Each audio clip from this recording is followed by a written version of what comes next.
2026 ഏറ്റവും എൻ്റെ ആദ്യത്തെ പ്രസ് കോൺഫറൻസ് ആണ്. അപ്പോൾ ഈ അവസരത്തിൽ എല്ലാവർക്കും ഒരു ഹാപ്പി ന്യൂ ഇയർ, പുതുവർഷത്തെ ആശംസകൾ അറിയിപ്പിക്കുന്നു.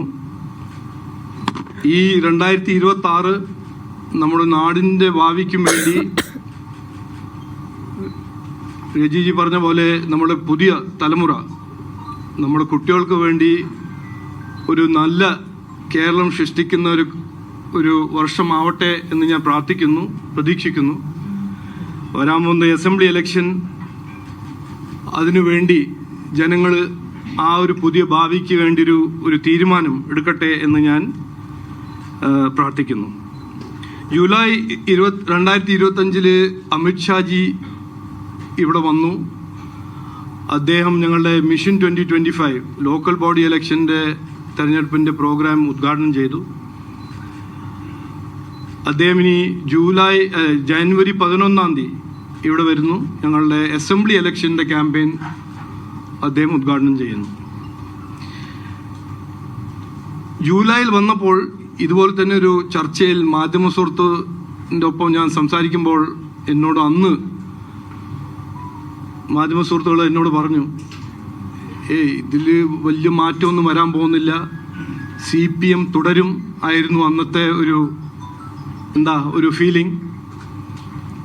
ഞാൻ അന്ന് പറഞ്ഞു, BJP NDAൻ്റെ പേരിൽ പറഞ്ഞു, ഇത് മാറ്റം കൊണ്ടുവരാൻ പോകുന്ന ഒരു ഇലക്ഷനാണ്.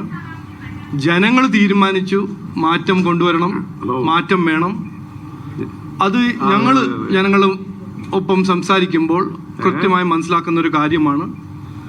ഈ ലോക്കൽ ബോഡി ഇലക്ഷൻ കഴിഞ്ഞ് അതിൻ്റെ റിസൾട്ട് എല്ലാം കാണുമ്പോൾ അതിൻ്റെ വ്യക്തത, അതൊരു വ്യക്തമായൊരു മെസ്സേജ് ജനങ്ങൾ തന്നിട്ടുണ്ട്.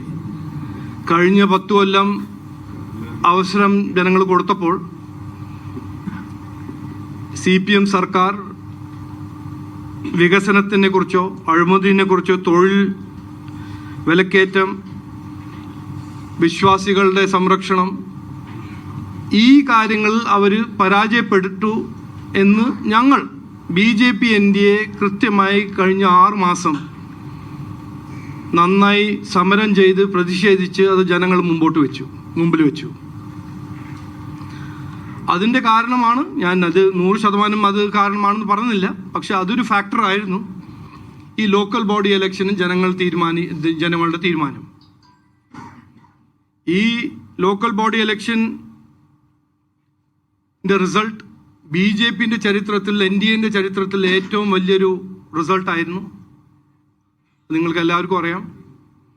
പക്ഷേ അതിൻ്റെ അപ്പുറം ഞങ്ങൾ പരിശോധിച്ച് പഠിച്ച് മനസ്സിലാക്കിയ ഒരു ക്ലിയർ മെസ്സേജാണ്, കേരളത്തിൻ്റെ രാഷ്ട്രീയത്തിൽ ഒരു വലിയ മാറ്റം വരാൻ പോകുന്ന കാലമാണ് ഈ വരാൻ പോകുന്ന അസംബ്ലി ഇലക്ഷൻ. ഒരു ഇൻഫ്ലക്ഷൻ പോയിന്റാണ്. കേരളത്തിൻ്റെ പൊളിറ്റിക്കൽ ഹിസ്റ്ററിയിൽ ഒരു ഇൻഫ്ലക്ഷൻ പോയിന്റാണ് ഞങ്ങൾ ഈ അസംബ്ലി ഇലക്ഷൻ കാണുന്നത്. ഈ അസംബ്ലി ഇലക്ഷനെ കുറിച്ച് മറ്റ് പാർട്ടികളെല്ലാം സംസാരിക്കും, അവരുടെ പ്രചരണവും ദുർപ്രചരണവും എല്ലാം ചെയ്യും.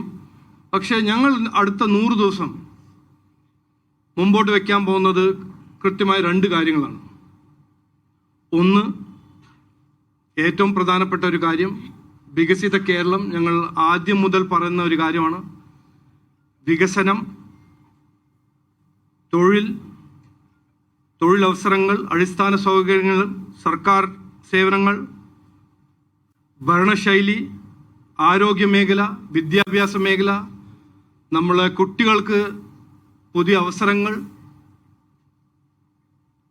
ഇതാണ് ഞങ്ങളുടെ ഏറ്റവും പ്രധാനപ്പെട്ട. ആദ്യം മുതൽ ഇന്ന് വരെ, ഇനി അസംബ്ലി ഇലക്ഷൻ ഞങ്ങളത് മുമ്പോട്ട് വയ്ക്കും, കൃത്യമായി അത് ഇനിയും മുമ്പോട്ട് വയ്ക്കും. ഞങ്ങളുടെ കാഴ്ചപ്പാട്, ഞങ്ങളുടെ രാഷ്ട്രീയം ഈ വികസന രാഷ്ട്രീയമാണ്.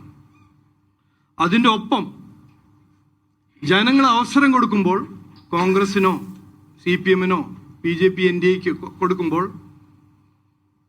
സെൻട്രൽ ഗവൺമെൻറ്റിൽ അവസരം UPA കോൺഗ്രസിന് കിട്ടി, കോൺഗ്രസിന് മറ്റ് സംസ്ഥാനത്തിലും കിട്ടി.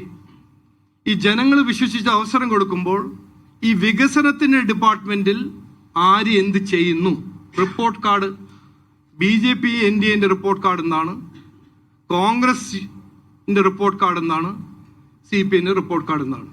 ഇത് ഞങ്ങൾ കൃത്യമായി ജനങ്ങളുടെ മുമ്പിൽ വെക്കും.